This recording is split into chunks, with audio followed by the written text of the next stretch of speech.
Shahadat HD Media YouTube channel. Please subscribe.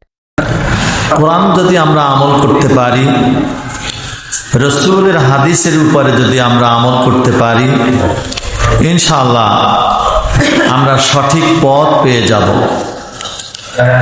সঠিক পথ কোনটা? ইহদিনাস সিরাতাল মুস্তাকিমের পথ। ইহদিনাস সিরাতাল মুস্তাকিমের পথ আবার কোনটা? যেটা নবী, রাসূল, শুহাদা, সিদ্দিকিনদের পথ, যেটা জান্নাতের পথ। এই সঠিক পথ আমরা পেয়ে যাব যদি কোরআনের আলোকে, রাসূলের হাদিসের আলোকে যদি আমরা আমাদের জীবনকে গড়তে পারি। আল্লাহ তাআলা রব্বুল আলামিন বলেছেন যে আমি মানুষ শুধুমাত্র আমার ইবাদতের জন্য, ওমা খালাকতুল জিন্না ওয়াল ইল্লা লিয়াবুদুন। হজের কথা, কালিমার কথা, যত কথা আছে, রোজার কথা, সব কোরআনে আছে কিনা বলেন? সব কোরআনে আছে। আল্লাহ তাআলা রব্বুল আলামিন যাকাতের কথা জিবরিল আলাইহিস সালাতু ওয়াস সালামের মাধ্যমে পাঠিয়েছে। যত ইবাদত বলেন না কেন, সমস্ত ইবাদতের কথা এবং তার তরিকা সব আল্লাহ জিবরিল আলাইহিস সালাতু ওয়াস সালামের মাধ্যমে পাঠিয়েছে। শুধুমাত্র নামাজ, এটা মিরাজের রাত্রে আল্লাহ তাআলা রব্বুল আলামিন রাসূলকে ডেকে সরাসরি কাছাকাছি বসাইয়া তারপর তিনি এই নামাজকে উপঢৌকন স্বরূপ রাসূলকে আল্লাহ দান করলেন। এজন্য সমস্ত ইবাদতের ভিতরে নামাজই হয়েছে সর্বোচ্চ ইবাদত। নামাজের ভিতরে আল্লাহর সর্বোচ্চ খুশি। নামাজকে আল্লাহ খুবই পছন্দ করেন। তার কারণ আপনার আমার নামাজ যদি ঠিক হয়ে যায়, তাইলে এর সাথে যত ইবাদত আছে সমস্ত ইবাদত ইনশাআল্লাহ ঠিক হয়ে যাবে। আর নামাজ যদি ঠিক না থাকে, নামাজের যদি কোনো স্টেশন না থাকে, তাহলে কোনো ইবাদতের কোনো স্টেশন থাকে না। কোনো ইবাদতেই ওইরকম গুছিয়ে করা যায় না। নামাজি আল্লাহ তাআলা রব্বুল আলামিনের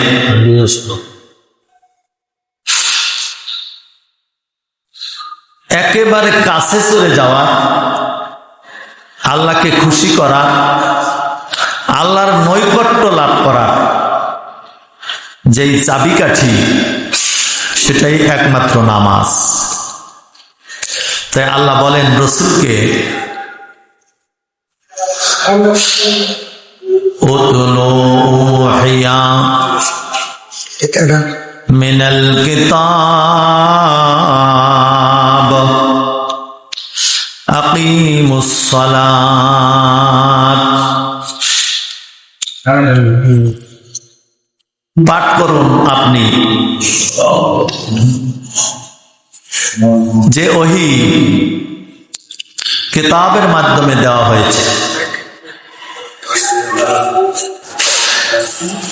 কিতাব কি? আল্লাহর কোরআন। আকিমুস সালাত, নামাজকে প্রতিষ্ঠিত করুন। নামাজ কিন্তু পড়ার কথা বলা হয় না, কি করা বলা হয়েছে বলেন? প্রতিষ্ঠিত করার কথা বলা হয়েছে। তার কারণ নামাজ একা পড়লে চলবে না।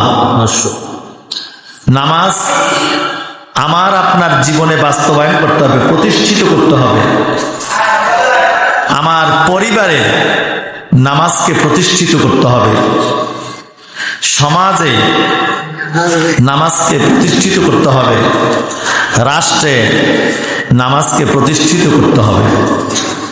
একথাই আল্লাহ বলেছেন যে আকিমুস সালাহ, নামাজকে প্রতিষ্ঠিত করো। ইন্নাস সালাতা তানহা আনিল ফাহশাই ওয়াল মুনকার, নিশ্চয়ই নামাজ অশ্লীল কাজ থেকে বিরত রাখে। নামাজ এমন একটা শক্তিশালী ইবাদত, নামাজ আপনার আমার জন্য এমনই একটা অস্ত্র যে সমস্ত অশ্লীল কাজ, খারাপ কাজ থেকে নামাজ আপনাকে আমাকে ফিরিয়ে রাখে। আপনি বলবেন, জীবনে তো বহু নামাজি দেখেছি, সে নামাজি তো সুদ খায়। বহু নামাজি দেখেছি, সে নামাজি নেশা করে। বহু নামাজি দেখেছি, যে নামাজি খারাপ কাজ করে। কি বলেন, আছে না এমন নামাজি? এমন নামাজি আছে। তুইলি আল্লাহ যে বললেন নামাজ অশ্লীল কাজ থেকে ফিরাইয়া রাখে, খারাপ কাজ থেকে ফিরাইয়া রাখে, তাইলে নামাজি আবার অশ্লীল কাজ করে, তাহলে কি বলেন, কোরআনের কথার সাথে আর আপনার আমার এই আমলের সাথে কি কোনো মিল আছে? মিল নাই। এর কারণ কি? যেভাবে নামাজ পড়লে ওই নামাজ আপনাকে অশ্লীল কাজ থেকে ফিরিয়ে রাখবে, সেভাবে নামাজ হয় না। কি বলেন, ঠিক না? যেভাবে নামাজ পড়লে নামাজ আপনাকে আমাকে হারামের থেকে ফিরিয়ে হালালের দিকে আনবে। আমি যখন কিছু খাবো এবং পান করব, তখন আমি এটাই চিন্তা করব যে আমি যে খাইতেছি, আমি যে পান করতেছি, এটা কি হালাল না হারাম। এই যে একটা অনুভূতি, এই যে একটা মন কখন হবে? যদি আপনার নামাজটা আল্লাহর দরবারে কবুল হয়, তখন আপনার এ ধরনের একটা মন সৃষ্টি হবে। যখন দেখব যে না, এ ধরনের মনের সৃষ্টি হয় নাই, আমি নামাজও পড়তেছি, খারাপ কাজও করতেছি, নামাজও পড়তেছি, হ্যাঁ, হারাম খাবারও খাইতেছি, নামাজও পড়তেছি, খারাপ কাজও করতেছি, তখন বুঝতে হবে যে আমার নামাজটা সুন্দর হয় নাই। যদি নামাজটা সুন্দর হয়, নামাজের ভিতরে যেমন ফজিলাত, এত ফজিলাত আর কোনো ইবাদতের ভিতরে নাই। বান্দা যখন ওযু করে যখন নামাজে দাঁড়িয়ে যায়, নামাজে যখন বান্দা দাঁড়িয়ে যায়, তখন আপনার আমার দুই কাঁধে দুই ফেরেশতা আছে না, নেকি বদি যারা লেখে, যেই ফেরেশতা নেকি লেখে, সে জিজ্ঞাসা করে, আল্লাহ তোমার বান্দা তো পবিত্রতা অর্জন করলো, পবিত্রতা অর্জন করে সে তোমার ঘর মসজিদ সেখানে উপস্থিত হলো এবং সে নিয়ত করেছে, নামাজের নিয়ত করে সে দাঁড়িয়ে গিয়েছে। এতটুকুন কাজ যে তোমার বান্দা করলো, এজন্য তাকে কতটুকুন পুরস্কার আপনি দান করবেন? আল্লাহ ডাক দিয়ে বলে, আমার বান্দা পবিত্রতা অর্জন করেছে নামাজ আদায়ের জন্য। বান্দা যখন নামাজে দাঁড়িয়েছে, আমি আমার ওই বান্দার জীবনের সমস্ত গুনাহকে মাফ করে দিলাম। নামাজে দাঁড়ানোর সাথে সাথে কি আপনার আমার জীবনে সমস্ত গুনাহ মাফ। বান্দা যখন নামাজের জন্য দাঁড়িয়ে গেল, আল্লাহু আকবার বলে যখন হাত বাঁধলো, হাত বেঁধে যখন সানা পাঠ করলো, এখনো পর্যন্ত কেরাত শুরু করে নাই। ফেরেশতারা ডাক দিয়ে বলে, আল্লাহ তোমার বান্দা আল্লাহু আকবার বলে হাত বেঁধেছে, তুমি নাকি সবচাইতে বড়। সানা পাঠ করেছে, সানা পাঠ করে শেষ করেছে। আল্লাহ তোমার বান্দাকে এতটুকুন আমলের জন্য তুমি তাকে কি দান করবা? আল্লাহ ডাক দিয়া বলে, এতটুকুন আমলের জন্য আমি আমার বান্দাকে একটা হজ এবং একটা উমরার সব তুমি লিখে দাও। এতদূর পর্যন্ত যাওয়াতে আমার বান্দার আমল নামায় একটা হজ এবং একটা উমরার ফজিলাত লিখে দাও। কি মনে করতেছেন একটা হজ এবং একটা উমরা এটা কি সহজ ব্যাপার? হ্যাঁ, তৈরি আমরা যারা মসজিদে উপস্থিত হয়েছি অনেকেই তো এখনো পর্যন্ত হজও পালন করি নাই, উমরাও পালন করতে পারি নাই। তো এই হজ এবং উমরার সব আপনি কোথায় পাবেন? নামাজের ভিতরে। ঠিক আছে, নামাজের ভিতরে যদি নামাজটা আপনার সুন্দর হয়, নামাজ যদি নামাজের মতন হয়, নামাজ যদি রসুলের তরিকা মতন হয়, তাহলে আপনি একটা হজ এবং একটা উমরার সব নামাজের ভিতরে আপনি পেয়ে যাবেন। বান্দা যখন কিরাত শুরু করলো, আলহামদুলিল্লাহি রাব্বিল আলামিন সূরা ফাতিহা তেলাওয়াত করলো। সূরা ফাতিহার সাথে আরেকটা কিরাত বান্দা মিলাইলো। কিরাত যখন শেষ হয়ে গেল, ফেরেশতারা জিজ্ঞাসা করে, আল্লাহ তোমার বান্দা কিরাত শেষ করেছে, এ পর্যন্ত তোমার বান্দাকে কি পুরস্কার দেওয়া যেতে পারে? আল্লাহ তাআলা রব্বুল আলামিন ডাক দিয়া বলে, আমার বান্দার আমল নামায় আসমানি যত কিতাব আমি নাযিল করেছি, ওই কিতাব তেলাওয়াত করলে যে পরিমাণ সওয়াব পাওয়া যায়, ওই পরিমাণ নেকি আমার বান্দার আমল নামায় লিখে দাও। নামাজের বাইরেও তো আপনি সূরা ফাতিহা তেলাওয়াত করতে পারেন, কি বলেন পারেন না? নামাজের বাইরেও তো আপনি যে কোনো একটা কিরাত পাঠ করতে পারেন, সেটা কিন্তু বলা হয় নাই। বলা হয়েছে কোথায়? যে কোনো বান্দা যদি নামাজের ভিতরে আল্লাহ যে 104 খানা কিতাব আল্লাহ দান করেছেন, এর ভিতরে নামাজের ভিতরে আমরা কোন কিতাব পাঠ করি? কোনটা? আল কোরআন। নামাজের ভিতরে আমরা কোরআন পাঠ করি। তা আল্লাহ ফেরেশতাদেরকে বলে দিচ্ছেন যে ফেরেশতারা, তোমরা আমার বান্দা নামাজের ভিতরে যে কিতাব পাঠ করলো, যে কোরআন পাঠ করলো, এজন্য পুরা 104 খানা কিতাব পাঠ করলে যে পরিমাণ নেকি পাওয়া যায়, ওই পরিমাণ নেকি আমার বান্দার আমল নামায় লিখে দাও। আচ্ছা বলেন তো, আমরা কোনোদিন কি তৌরাত পাঠ করেছি, জবুর পাঠ করেছি, ইনজিল পাঠ করেছি? এছাড়া আরো যত ছোট ছোট কিতাব আছে, কিতাব মোট কয়খানা বলেন, জোরে বলেন কয়খানা? 104 খানা। তো এই 104 খানা কিতাব আমরা তো পাঠ করি নাই। এমন কি আল্লাহর যে কোরআন রসুলের মাধ্যমে নাযিল করা হয়েছে, সেই কোরআনও আমরা অনেকে পাঠ করি নাই, করতে পারি না। এমনি মোটামুটি কিছু সূরা কেরাত জানি, কিন্তু আসলে সূরা ফাতিহা যদি পাঠ করেন, তার সাথে একটা কিরাত পড়েন, আল্লাহ তাআলা রব্বুল আলামিন খুশি হইয়া 104 খানা কিতাব, যত আসমানি কিতাব আছে, এই আসমানি কিতাব তেলাওয়াত করলে যে পরিমাণ সওয়াব পাওয়া যায়, এই পরিমাণ সওয়াব আল্লাহ তাআলা রব্বুল আলামিন আপনার আমার আমল নামায় লিখে দিবেন। জোরে বলেন সুবহানাল্লাহ।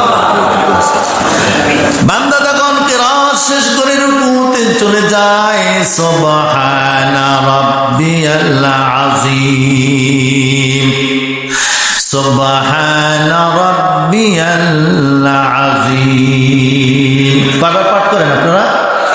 3 বার, 5 বার, 7 বার, যে যাই পাঠ করেন না কেন। যখন আপনি আর আমি রুকুর তাসবিহ যখন শেষ করি, তখন আমাদের পক্ষে যেই ফেরেশতা নেকি লেখে, ওই ফেরেশতা আল্লাহর কাছে দরখাস্ত করে, আল্লাহ তোমার বান্দা নামাজে দাঁড়াইল, তুমি তার জীবনের গুনাহ মাফ করে দিলা। তোমার বান্দা এ পর্যন্ত যত যা কিছু করেছে সব কিছুর ভিতরে তুমি তোমার বান্দাকে একটা জাযা দান করেছ। এখন তোমার বান্দা রুকু দিয়েছে, রুকুর তাসবিহ পাঠ করেছে, আল্লাহ তোমার বান্দাকে এখন তুমি কি পরিমাণের পুরস্কার দান করবা? আল্লাহ ডাক দিয়া বলি, আমার বান্দার আমল নামায় আমি পৃথিবীতে যত মখলুকাত সৃষ্টি করেছি ওই পরিমাণের নেকি আমার বান্দার আমল নামায় লিখে দাও। মখলুকাত কতগুলি? 1টা 2টা 5টা 7টা, কি বলেন? হ্যাঁ, মখলুকাত আল্লাহর সৃষ্টি। আপনি যদি শুধুমাত্র মাছ, গাছ, মাছ তো আমরা সবাই চিনি, গাছও তো সবাই চিনি। আচ্ছা, আপনি কয়টা গাছের নাম বলতে পারেন? কয়টা গাছের নাম বলতে? আপনারা শহরে যারা থাকেন আপনারা তো বেশি একটা গাছের নাম বলতে পারবেন না। গ্রামে যারা থাকে তারা হয়তো কিছু গাছের নাম বলতে পারে। সবচাইতে বেশি নাম বলতে পারে যারা কবিরাজি করে, তারা সবচাইতে বেশি গাছের নাম জানেন। হ্যাঁ, ডাক্তার হাকিম উনি সমস্ত আপনার এই গাছের নাম বলতে পারতেন এবং আপনার এই গাছের উপকারিতাও বলতে পারতেন, ঠিক না? গাছের নামও বলতে পারতেন, গাছের উপকারিতাও বলতে পারতেন। কে? লোকমান হাকিম। তিনি গাছের নামও বলতে পারতেন, গাছের উপকারিতাও বলতে পারতেন। তাহলে কত পদের গাছ আছে, কত পদের মাছ আছে, কত পদের কীটপতঙ্গ আছে, কত পদের কত প্রাণী আছে। এই যতগুলি প্রাণী আল্লাহ সৃষ্টি করেছেন এই পরিমাণ নেকি আল্লাহ তাআলা নেকি দিবেন বান্দার আমল নামায়। কখন কখন বলেন? নামাজের অবস্থায়, নামাজের বাইরে না। নামাজের অবস্থায় যখন বান্দা কিরাত শেষ করে যখন রুকু শেষ করব, তখন বান্দার আমল নামায় আল্লাহ এতগুলি নেকি বর্ষিত করবেন। যখন বান্দা রুকু শেষ করে যখন দাঁড়িয়ে যাবেন, সামি আল্লাহু লিমান হামিদা রব্বানা লাকাল হামদ, এ পর্যন্ত বান্দা যখন পাঠ করে ফেরেশতা ডাক দিয়ে বলে, আল্লাহ তোমার বান্দার আমল নামায় এখন কি পরিমাণ নেকি লিখে দিব? আল্লাহ ডাক দিয়ে বলেন, আমি আমার বান্দার উপরে অবস্থায় সর্বোচ্চ রহমত দান করলাম। সর্বোচ্চ রহমত। তাহলে সর্বোচ্চ রহমত কোথায় পাওয়া যায়? জোরে বলেন, কোথায় পাওয়া যায়? নামাজের ভিতরে। হ্যাঁ, এমনি তো আল্লাহ আমাদের পরে রহমত নাজিল করেন। আল্লাহর রহমত ছাড়া কি আমরা কেউ বাঁচতে পারবো বলেন? আল্লাহর রহমত ছাড়া আমরা 1 সেকেন্ডও পৃথিবীতে বেঁচে থাকতে পারতাম না। সর্ব অবস্থায় আল্লাহ আমাদেরকে রহমত দান করে থাকেন, কিন্তু নামাজের ভিতরে আল্লাহ বান্দাকে সর্বোচ্চ রহমত দান করেন। আমরা সবাই আল্লাহর রহমত চাই, তিনি সর্বোচ্চ রহমত যেখানে পাওয়া যায় সেখানে যদি আমরা না যাই তাহলে কি আল্লাহর রহমত পাবো বলেন? কোনোদিনও পাবো না। আল্লাহর রহমত আমরা পেয়ে থাকি হয়তো বালুকণা প্রমাণ পাই, হ্যাঁ, আর সর্বোচ্চ রহমত পাই আমরা নামাজের ভিতরে। এই জন্য সর্বোচ্চ রহমত যদি পেতে হয় তাহলে কোথায় যেতে হবে? নামাজে উপস্থিত হতে হবে, নামাজ আদায় করতে হবে, তাহলে আমরা সর্বোচ্চ রহমত পেয়ে যাব। বান্দা যখন সিজদা করেন, বান্দা যখন সিজদা করে তখন বান্দা একেবারে আল্লাহর কাছে চলে যায়। ফেরেশতা জিজ্ঞাসা করে, আল্লাহ, ও আল্লাহ, তোমার বান্দা সিজদায় চলে গেছে। যত আমল আছে, যত ইবাদত আছে, যত যা কিছু আছে না কেন, সবচাইতে আল্লাহ তাআলা রব্বুল আলামিন সিজদা পছন্দ করেন। কি পছন্দ করেন? সিজদা পছন্দ করেন। যেহেতু আল্লাহ তাআলা রব্বুল আলামিন দেখেন, ইবলিসকে কোনো কাজের অর্ডার দেন নাই। কিসের অর্ডার দিয়েছে? সিজদা, যে তুমি আদমকে সিজদা করো। তাহলে আরো তো কত কাজ আছে। আদমকে সালাম করো, আছে না? বলতে পারতো না যে আদমকে কি করো? সালাম করো। আদমের পায়ের থেকে তুমি কদম বুসি করো। এরকম কত কিছু আল্লাহ বলতে পারেন, কিন্তু তা বলেন নাই আল্লাহ। আল্লাহ কি বলেছেন? যে আদমকে সিজদা করো। তার কারণ আল্লাহ এটাই মনে করেছেন যে সিজদা হয়েছে আমার কাছে সবচেয়ে প্রিয়। সুতরাং সেই প্রিয় জিনিসটাকেই আল্লাহ ওই তাকে আদেশ করেছে যে তুমি এটা করো। আর এই সিজদাটা তরক করার কারণে, সিজদাটা সে যে তরক করলো না, মানে সিজদাটা সে দিল না, এই জন্য সে কি হয়ে গেল? শয়তান হয়ে গেল। তাইলে সিজদা না করার কারণে, সিজদা না করার কারণে যদি ওই শয়তান হয়ে যেতে পারে, তাইলে আমি আর আপনি যদি সিজদা তরক করি, সিজদা না করি, সিজদা তরক তো বোঝেন। সিজদা যেমন 5 ওয়াক্ত নামাজের সিজদা আছে না? যদি 5 ওয়াক্ত নামাজের যে সিজদা আছে, আমি 5 ওয়াক্ত নামাজ আদায় করলাম না, তাইলে 1 ওয়াক্ত নামাজে কয়টা সিজদা আছে? ফজরের নামাজে ধরি 2 রাকাত মানে ফরজ, কম নামাজ। তাহলে ফজরের নামাজে কয়টা সিজদা তরক করলাম? 4টা হলো আল্লাহর ওয়াদা যে তুমি এই সময়, এই অবস্থায়, রাতের শেষ, দিনের শুরু, এমন এক সময় তুমি আমাকে 4টা সিজদা করবা। তাহলে ফজরের নামাজ যদি আমি তরক করি, তাহলে সুন্নাত নামাজ যদি বাদও দেই, আল্লাহর হুকুম ছিল 4টা সিজদা। তাহলে কি বলেন, কয়টা সিজদা তরক করলাম? 4টা। জোহরে কয়টা? আসরে কয়টা? মাগরিবে কয়টা? এশায় কয়টা? তাহলে আমি সারাদিনই কয়টা সিজদা আমি তরক করলাম? শয়তান যদি একটা সিজদা তরক করার কারণে শয়তান হয়ে যায়, তার জন্য জান্নাত যদি হারাম হয়ে যায়, জীবনে সে জান্নাতের নাগাল পাবে না। তাইলে আপনি আর আমি সারাদিনই কয়টা সিজদা তরক করলাম, এটা আমাদের হিসাব করতে হবে। কথা বুঝেছে? হ্যাঁ, তাহলে এটাই আল্লাহর রহমান যে শয়তান একটা সিজদা তরক করার কারণে সাথে সাথে শয়তান হয়ে গেল। আর আপনি এতগুলা সিজদা তরক করার পরেও কিন্তু বলা হয় না যে ওই লোকটা শয়তান হয়ে গেছে। এটা কি কোথাও বলা হয়েছে? বলেন, হয় নাই। এটাই আল্লাহর রহমান। জোরে বলেন সুবহানাল্লাহ। এটাই আল্লাহর রহমান। আল্লাহ আমাদেরকে সুযোগ দিয়েছেন, আল্লাহ আমাদের সুযোগ দিয়েছেন। আমরা অনেক সময় অন্যায় করে, অপরাধ করে মাকে বলি, মা আমাকে একটু সুযোগ দেন, আমি আর এ ধরনের অপরাধ করবো না। বাবাকে বলি, আমাকে একটু সুযোগ দেন, আমি এ ধরনের অপরাধ আর করবো না। এরকম ভাবে আমরা মনে করেন আমাদের যারা বিচারক রয়েছেন, অনেক বিচারকের কাছে আমরা ক্ষমা চাই যে দেখেন আজকে আমার মাফ করে দেন, আমি আর এ ধরনের অপরাধ করবো না। তাইলে এই যে একটা অবস্থা, আল্লাহ আমরা সিজদা করতেছি না, অথচ আল্লাহ আমাদের পরে রহমত করতেছে। তিনি সবচাইতে দয়াবান, তিনি সবচাইতে তিনি আমাদের পরে মেহেরবান। তিনি যদি আমাদের পরে দয়া এবং মেহেরবানি না করতেন, আমরা এতদিন পর্যন্ত পৃথিবীতে সুস্থ অবস্থায় বেঁচে থাকতে পারতাম না। ভাইরা আমার, তাইলে আমার এতটুকুন আলোচনায়, এতটুকুন কথায়, এই কোরআনের এই যে বাণী থেকে যে আমি আপনাদেরকে এতটুকুন কথা শোনালাম, তাহলে আপনারা কি বুঝলেন? এতে নামাজ আমাদের জীবনে বাস্তবায়ন করা অবশ্যই কর্তব্য, প্রয়োজন। রাসূল বলেছেন, আসসালাতু মিফতাহুল জান্নাহ, নামাজ হয়েছে বেহেশতের চাবি। নামাজ যদি আমরা না আদায় করতে পারি, তাহলে আমরা বেহেশতের চাবি হারিয়ে ফেলবো। এটা কার কথা? রাসূলের কথা। তাইলে বেহেশতের চাবি যদি হারিয়ে ফেলি, আপনার ঘরের চাবি যদি হারিয়ে ফেলেন, গোডাউনের চাবি হারিয়ে ফেলেন, এভাবে আপনার ব্যবসা প্রতিষ্ঠানের চাবি যদি আপনি হারিয়ে ফেলেন, তাহলে সেটা খুলতে পারবেন? বলেন, পারবেন? পারবেন না।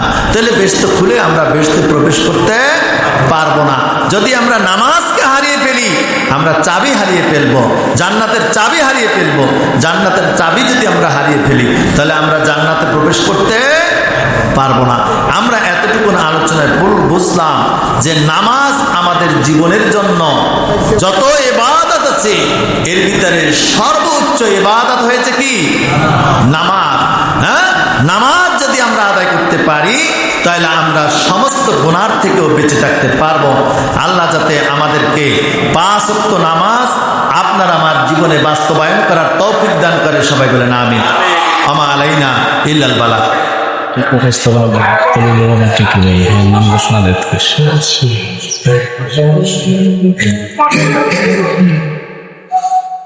সম্মানিত উপস্থিতি, আপনারা অনেকে জানেন যে আমাদের মুয়াজ্জিন সাহেব উনি 10 বছর পর্যন্ত